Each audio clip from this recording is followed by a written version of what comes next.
Hey there, folks. Welcome into Off the Air, a podcast for WFUV Sports, where we, current members of the WFUV Sports crew, talk to alum of this very historic program. It's Dylan Balsamo and it's Chris Hennessy here for this very special episode where we welcome in a good friend of ours, works for CBS Sports Radio. You can hear him on the DA show, Writer Than You. You hear him doing weekday sports news updates on WFAN, WCBS 880, does play-by-play for ESPN Plus, for Jet Media, covers Fordham men's, women's basketball and football, the same for Delaware as well. Not to mention that in 2002, he won both the Marty Glickman Award and the Lawrence J. McGinley Award for his contributions to this very radio station at this very university. It's our friend Andrew Bogusch. How's it going?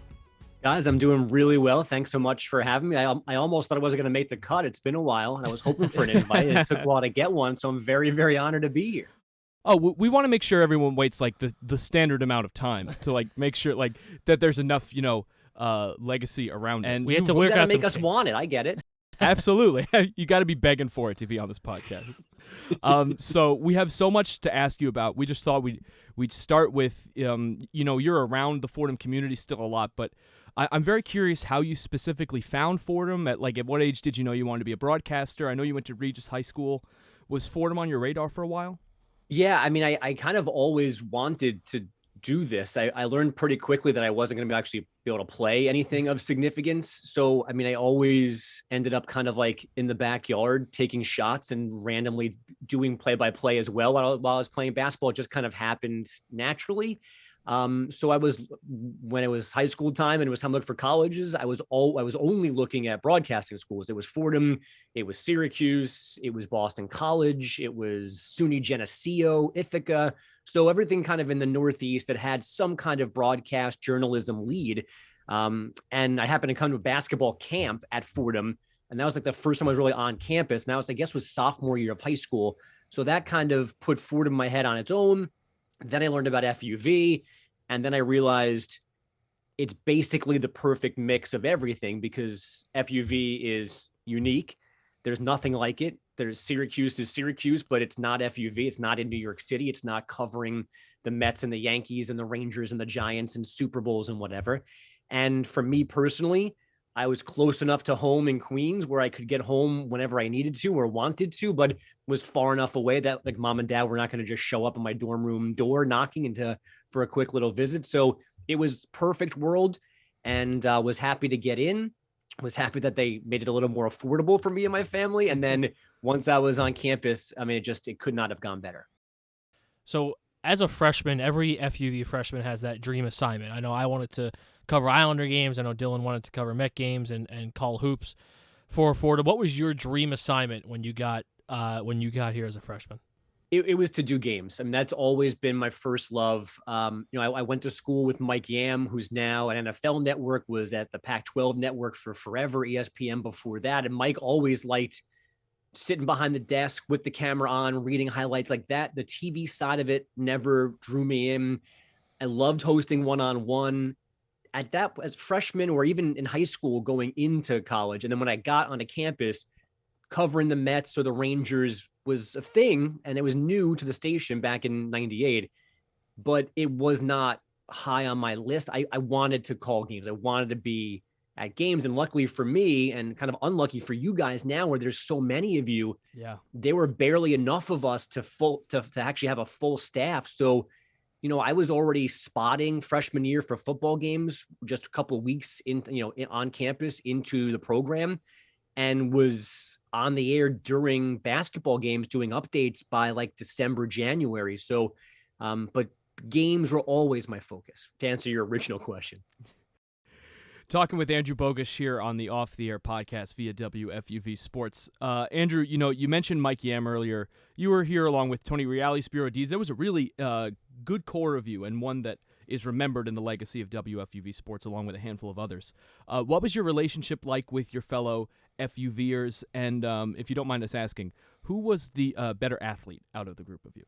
That's a really good question. Let me start there. Reale actually is a really good athlete. He just last week went through this thread of tweets that I didn't know about, or maybe I did and I forgot 2 decades later, but he comes from a Reale family tree of football players. Like he had some cousin or uncle that like is historically good at St. Peter's football. But Tony could play. And Tony also liked to show us that he said it was a torn ACL. I don't know exactly what it was, but his kneecap kind of like shimmied in a weird way. And then that was always his excuse for if things didn't necessarily go well. But Reale was crazy, could play football. I think he played rugby a little bit, certainly played some basketball. So he was the best athlete of the group. But yeah, that was some collection of guys. When I was a freshman, Connell McShane, who is now killing it at Fox News and Fox Business, was a senior. Tony Reale was a junior. Spiro was a sophomore. And then I was a freshman. And then Mike Yam was the year behind me. And like I said, like that was kind of the bulk of the station. When my freshman year, Connell and Tony did almost every basketball game. And then my sophomore year, Tony and Spiro did almost every football and basketball game. And then I got to do women's games because someone had to do women's games. I got a lot of things by default, probably got on the air sooner than I should have been, but got to learn kind of under fire because somebody had to do it. I was good enough for Bob Ahrens to trust me to put me on the air. And I got to do games, right away. And then my junior and senior year, it was me and Yam and Spiro for one of those years. Darwin Zook, who still works in the business, was there as well. And I mean, I think I might have missed 2 games out of football and basketball over those 2 years because there was just always something to do and I wasn't going to miss anything. When you see Ryan Ruocco calling the women's national championship game and you started calling women's basketball just like him, was that a proud FUV moment on Sunday night, whenever that game was? Yeah, I wish we could somehow be snootier about it, which is we kind of had fun about this when Fordham, the men's basketball team, won that A10 tournament game to start and got to play on Friday for the first time in forever. And everybody kind of came out of the woodwork. Ruocco's a stud and does an amazing job. And I just wish you could like almost introduce him always as Ryan Ruocco from Fordham or Fordham's Ryan Ruocco, just so we get the free publicity. But when anybody, and there's guys that I didn't really know were FUV guys, like older generation guys, like obviously in New York, knew Michael Kay, knew Chris Carino, knew Bob Papa, but Charlie Slows, who was not, and I don't know, his name never came up. And then even like John Giannone here in New York, I didn't know he was a Fordham guy until after I was out of Fordham. Like there's so many of us, and anytime anybody does anything good, it just makes us all look good and certainly makes me feel proud. It is interesting that level of Fordham pride that you listen on the radio or you look at the TV and you kind of, that meme of Leonardo DiCaprio pointing at the screen, like that is almost what it feels like. And there's a great pride there.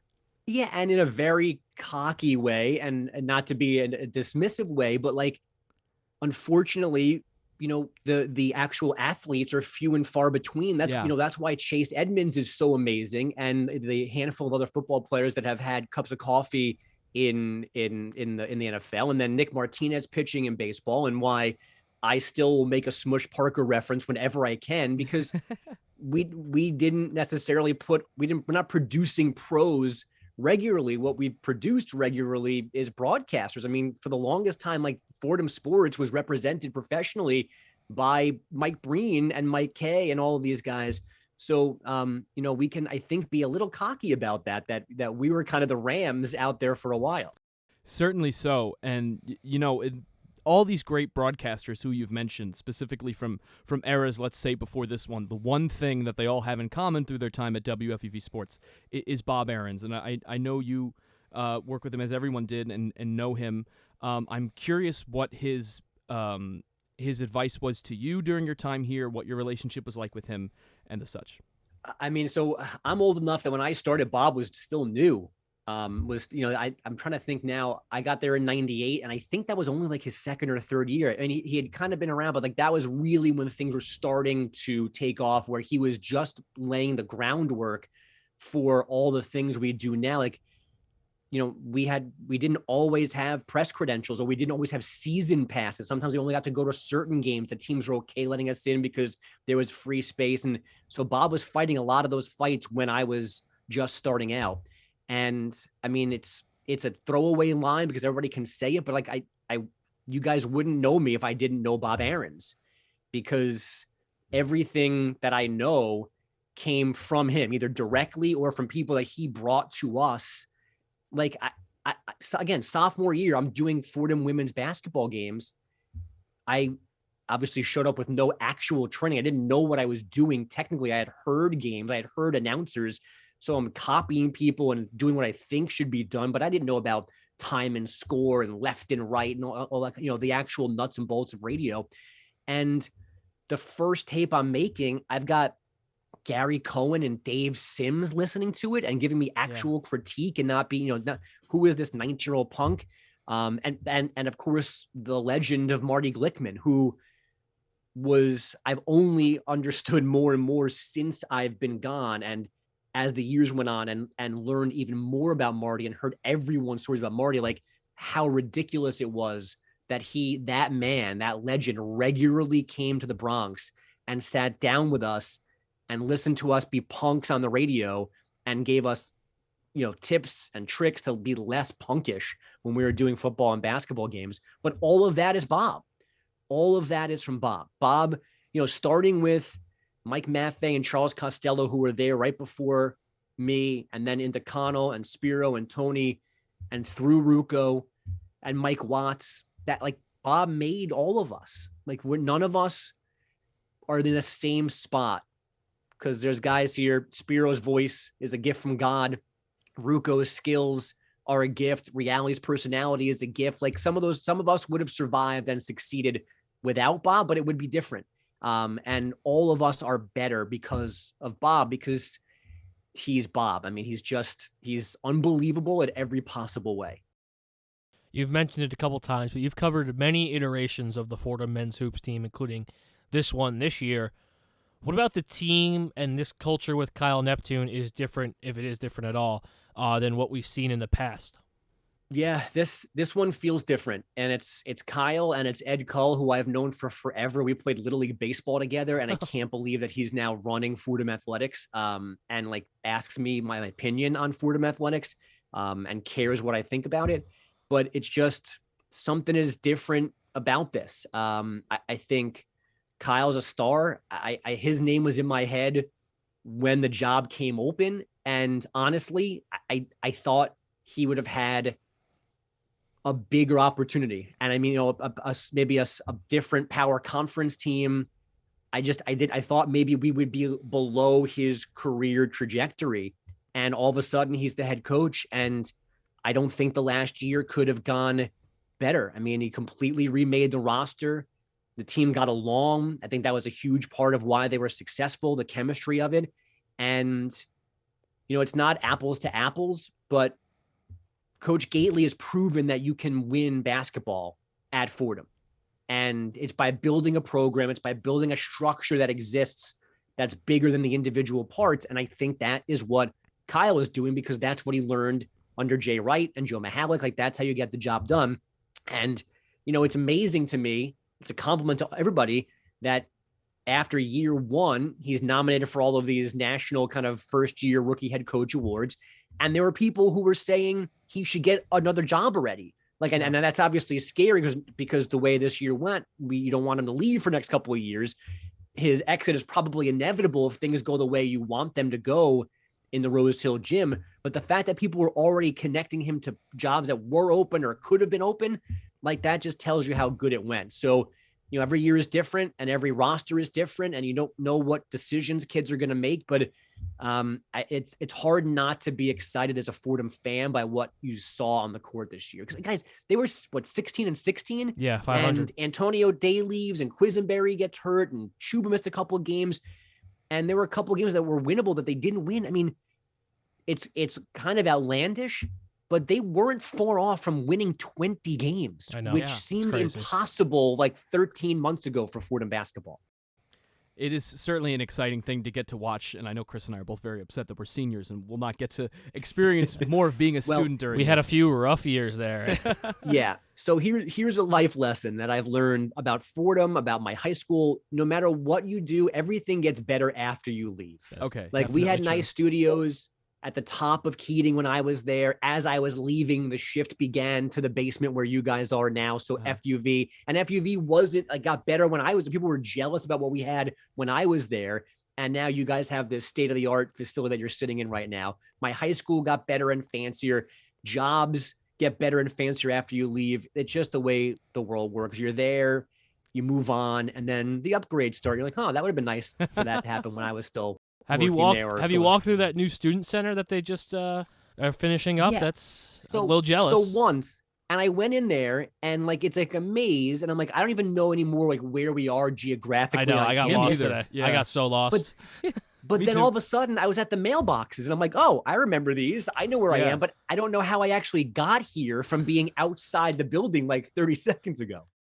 It's really strange. I was trying to get to the mailboxes today. You did better than I did. I was very, very lost. And by accident, too, you did better than him. It's Dylan Balsamo and Chris Hennessy in the Keating basement talking to Andrew Bogusch here on the Off the Air podcast. You know, Andrew, you mentioned just how much Fordham sports you've covered with football and basketball, whether it be on WFUV or with ESPN Plus with a variety of partners. Wink, wink. But I'm curious. The last one was the best one. Oh, well, that's nice of you to say.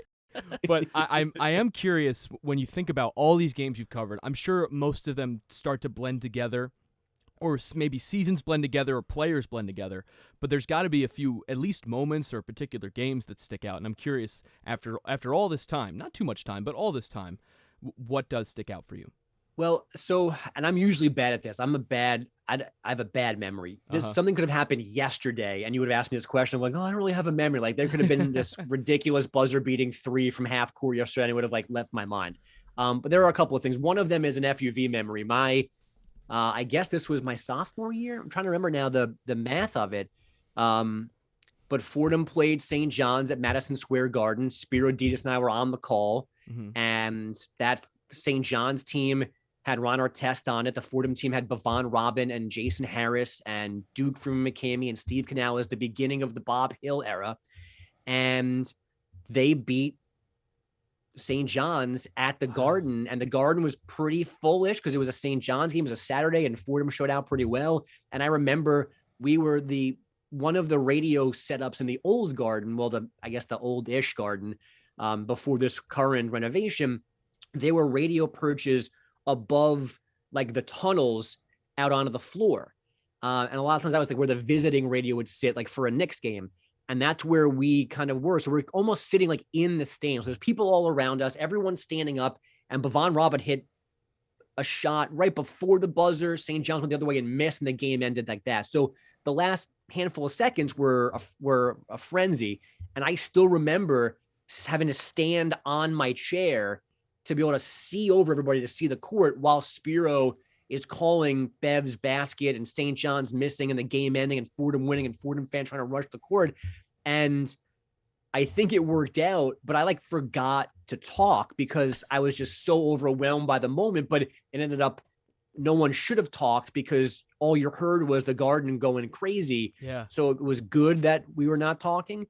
But it was not a conscious choice by me. I just kind of spaced out being overwhelmed by the situation. The other stuff, I still can remember Mandel Thomas dunk again against St. John's, but this one at Rose Hill early in the Jeff Neubauer era, where Mandel Thomas just threw this one-hand wicked, like a pullback tomahawk dunk. I've got a lot of good Smush Parker memories. He had 2 of the best dunks I've ever seen in person. One at St. Bonaventure, where he like went down the lane, took off, turned, double clutch, reverse dunked on Mike Gansey, who then went to West Virginia and played. You guys might not be old enough for this, but played on West Virginia, Kevin Pittsnoggle Sweet 16 team. And now he's the GM at the Cavaliers. And all I know about him is that he got dunked on by Smush Parker when he was St. Bonaventure player. My goodness. And one non-broadcasting one, and I'm going to mention her more than once because I absolutely love her, and I'm so thankful that she's still here. Is an amazing job. But taking my kids to Syracuse a couple of winters ago, or springs, I guess, technically, to watch Fordham women play in the tournament, that meant a lot to me just as an alum because that program was so good. I wasn't around it in the first time she took the team there. So this one, I knew that team. I knew the players. I knew her. And that was a great experience too. And hopefully there's a ton more memories still to come because I'm going to still be coming back to work as long as they'll let me come back. Yeah, that was a special day, being able to play in the Carrier Dome. The women's, that was the 2019 tournament? This would have been 2019. Yeah, freshman year. Yeah, the Yep. 2019 tournament.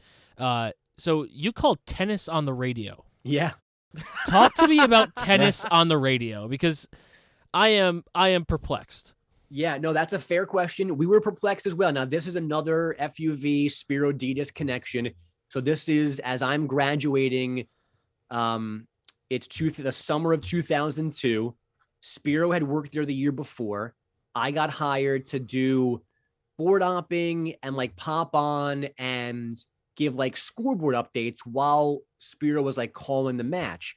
But I guess there had been, I think there was a lack of clarity on what we're actually supposed to be doing when like the feature match of the day, when we had like an analyst wasn't on. And I remember sitting in the studio in our booth atop Arthur Ashe Stadium, and we just had, no one was doing play-by-play. No one was talking.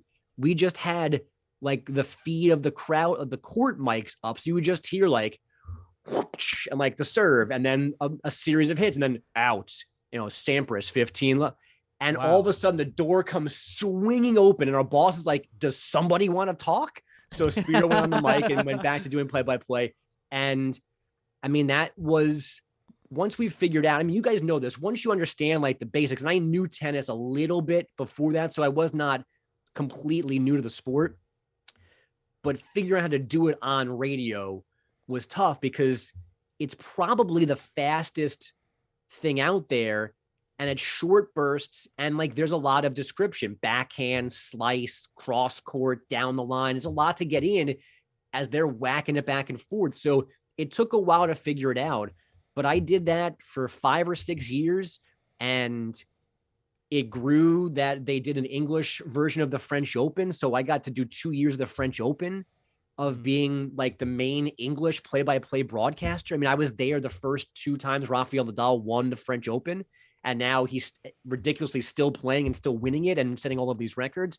So it's definitely a job that few people have done. Yeah. And they still do it to this day. It still exists at usopen.org. It might be a little more TV streaming-ish. But I mean, we were doing true, like, bottom of your screen, serving to and you had to know tennis, deuce court, ad court, and all that kind of stuff. But I saw some remarkable things when I was there up close.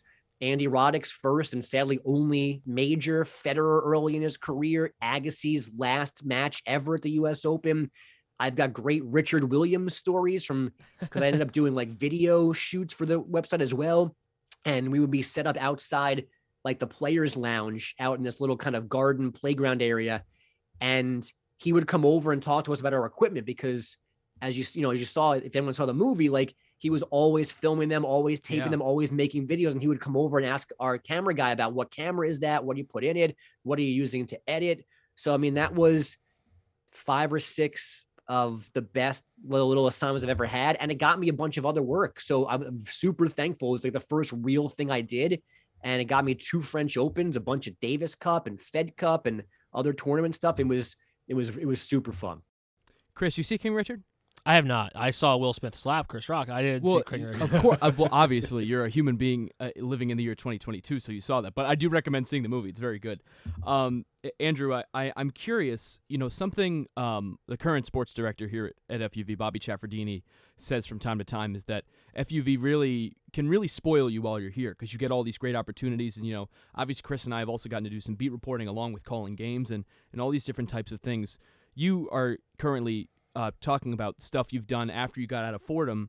I'm curious, that moment, and you in particular after winning the Glickman and the McGinley, so you're riding pretty high, and then all of a sudden you got to go out and be in the real world. I'm sure that was a little intimidating. How did you navigate that? And, obviously you figured it out. So take us through that journey. Well, I was lucky to be able to stay in New York, first of all. Yeah. There were not a lot of us, but in that my kind of time, either the guys that were older than me and the guys that then came behind me that I knew from, again, coming, up in the years younger than me, guys moved away and things didn't work out and they gave up. Guys had starts and stops and starts and stops. I was lucky enough to be able to piece together enough work, including that US Open, because they strangely paid very well. That was a very, very, very nice check to get right out of college. I'm like, well, this will be nice if things always pay like this. And they unfortunately didn't. and it was only 3 weeks out of the year. But I was lucky enough to find enough stuff that together was a full-time job. And, you know, it was the usual stuff. It was crappy hours. It was weekends. It was, I worked Thanksgivings and Christmases, or, you know, Christmas Eve, whatever. And I did just enough to pester FUV guys. Like, one of those early jobs was Chris Carino hired me because the Nets at that point, and this is the Jason Kidd, Kerry Kittles, Lawrence Frank Nets, where they were still on WOR in New York, and Chris was in charge of the whole thing. And Chris was like, I need help back in the studio, feeding me, you know, stats and scoreboards and getting highlights ready for pre and halftime and post game. Do you want to do that? Of course. And that ended up then halfway through that first year, I think he was like, why don't you do halftime, because I need a break. So then I would go on, I had a segment at halftime, and I would go through the highlights and read a scoreboard and then throw it back to them. And then I would run back in the room and start cutting second half highlights and feed them to him for post-game stuff. But then that went away because they got good, and FAN bought their rights, and then FAN used their own people for that. So that job went away. But then Mike Yam connected me to Sirius, and I got into Sirius at least part-time. So that made up for losing the Nets. And it's just, I always was able to thankfully find, like I said, just I never got myself in dire straits. I was always working and working enough, and my parents were able to help. I stayed at home for a while, so I didn't have that. I wasn't worried about rent or anything like that, thankfully. And that's a benefit that not everybody has. So I know that I was lucky on that front too. But it was also, you know, the flip side of that, if I'm being honest, like, it was tough coming out next to Spiro and next to Reali, because Spiro basically graduated early, declared for the draft, and was gone the back half of his senior season because he was doing the XFL Hitmen, the original version. He was doing so like, he was already gone. He very quickly did a LeBron high school game that I guess was in New Jersey and ended up being on the Yes Network. And Reali very quickly got popular on PTI as Stat Boy. So like, so I not just went to school with them, but they were my friends, and Connell was working right away too. And all of them were doing, you know, bigger, better things. And I was very jealous of Spiro because I wanted to do games, and it was hard to find play-by-play work. So that's tough. And it's, you know, you never know, as you guys are leaving now, somebody might go faster or get that first break. And you're like, you know, damn, like, that sucks. Like, I wanted that job and it doesn't work out, but then next time it'll be your turn to go. But that's tough to navigate when you're 22, 23, and you're antsy to get in and find that first job. And it doesn't always go as simply as you would want it. So I'm glad I know those guys, but they added a little extra pressure to, and still do, to be honest, to me. So I have a weird one, and maybe this didn't cross your radar, but you were mentioned on the Boomer and Geo program a few weeks back in conjunction with one of our friends here, Jack Roach. Yeah. Who broke some Knicks news. It was a recommendation that maybe you could be his mentor. So my first question is, are there any conversations with Roach about joining the Andrew Bogusch mentee program? And in all seriousness, what has your relationship been with the Dylans and the Nick DeLucas of the world, the FUV guys, post your time here? Well, I think I'd have to go back in my email. Either I owe Jack an email or he owes me an email. Oh boy. We were supposed to meet before a basketball game and go over things, and then that didn't work out, and then I went away and he went to a Super Bowl. He did go to and the then Super it was Bowl. like, let's talk when you come back. And then one of us was like, let's talk after the Super Bowl. And I don't remember who that was. It probably was me because I suck at doing these things. Dylan doesn't know this just yet. I think DeLuca, Emmanuel Barbari can kind of confirm this. I'm very forgetful. I need to be good enough soon to have like somebody help me with scheduling and reminding me to do things, or just learn to do them right away, not say, oh, I'll do that after dinner, because then after dinner, something else distracts me. Like I just emailed Emmanuel, sent me some stuff from Siena, and I talked to him about something else. And I'm like, I'm pretty sure he asked me to watch a video. And I went back and it was like 10 days late. I'm like, here I am again, 2 weeks late. My bad. But almost every job that I had or have or whatever came from some kind of connection. 9 of them, 9 out of 10 are from Fordham. So I know how important it is to listen to tapes and to give advice. I wish I had better advice sometimes, but I'm here for anybody and everybody because everybody helped me when it still does. So there's no reason, and it's the way of the FUV world. We're all here for each other, trying to make everybody better and grow and find the job that they all deserve. So I probably owe Roach an email, and that's on me, but at some point we'll talk and I'll probably say something hopefully useful to him. Well, I mean, if Jack needs to hear anything useful, he can go to any moment in this episode of Off the Air, because this has been just wonderful to get the chance to talk to you and talk to you about your Fordham journey and your WFUV journey. It's really an honor that you've sat down with Chris and I. Well, the honor is, to be cheesy, is mine because, again, I love the place that you're sitting in. I love the school. And anytime I get to come back and be on FUV, especially now with all your fancy podcasts and internet stuff. And we had a radio signal, and it wasn't even always ours at times too. We had to, when I first started, we didn't do a full women's schedule, and we didn't do any home games because the argument was you should come to the gym instead of listening on the radio if you want to see or care about this team. And the men, if they played on Sunday, that game wasn't on because of Irish music. Yeah. So at least now, so now you've got different avenues and different hurdles, but it's a much fancier operation than when I was there. So on any vehicle of FUV, I'm happy to be on always. Oh, always a pleasure to get the chance to talk to you, and specifically in terms of advice.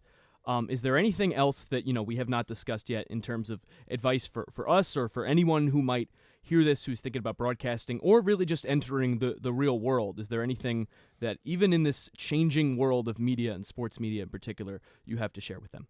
Well, I mean, going back to my last point, do everything and know everything. Like, you guys now are doing actual baseball, softball, soccer broadcasts. When I was there, if there was a free recorder, you could go sit at the baseball field and do literally onto a cassette tape some baseball, but there was no outlet for it because in 1998, the internet did exist, but in nowhere near obviously the way it's going right now. So there was no streaming, there was no put it on here, there was no alternate signal, whatever. So there were limited opportunities to really be live on the air. But like, going way back to that tennis question, I got work because I knew tennis and I knew how to, I thought, like, put tennis on the radio. So maybe soccer, maybe hockey, maybe lacrosse. So there's going to be something that makes you stand out. So, and maybe you don't know yet what you love to do. So try everything. And I always think it's important too, to like know the whole operation, know what the engineer's doing. If you're doing a streaming, know what the camera guy is doing, just because I never want to be the person that asked you to do something that's unfair because I didn't know what your job was. I didn't know what it took to do this. So like, I wanted to know like what went into building graphics and putting up a replay from a basketball game. So I understood what your job was, what my expectations could be, what your expectations for me could be.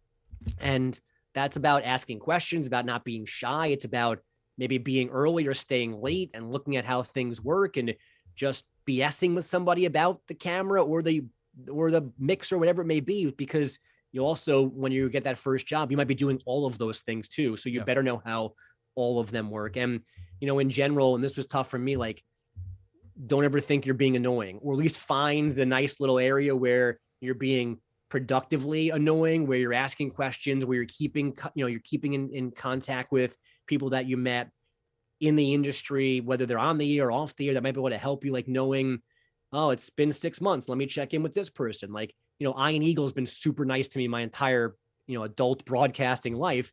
And like, I'll see a thing that like, I haven't talked to Ian in a while. Let me shoot him an email just so he remembers that I exist. And maybe something pops into his head and goes, you know what? I just heard that somebody's looking for basketball play-by-play. Send them a tape or send them an email, whatever, and tell them I sent you. Like, that's the stuff that going to get you work, because no matter what job you guys are going for, 1,000 people want it, and you need something to kind of cut through all that noise. So whether it's like, hey, I've already done lacrosse on the radio, or Ian Eagle sent me, you've got to have all that stuff in your back pocket. And it takes putting yourself out there and kind of covering all your bases and making sure you have all the ammo you need to kind of break in and find that job. Sounds like some absolutely outstanding advice. You can hear Andrew Bogusch on CBS Sports Radio in a variety of places, The DA Show, Writer Than You, and weekdays doing sports news updates on WFAN, WCBS 880. You can also hear him on ESPN Plus during football and basketball season, calling Fordham events. You're a main part of the Disney bundle, I like to say. So Yeah. It's the reason I have the Disney bundle. Exactly. Andrew Bogusch. Exactly. That's Yeah, our me friend. and FX shows on Hulu. That's where you get the Disney. Exactly. How else How else do I watch Atlanta? This is our friend Andrew Bogusch here on the Off the Air podcast.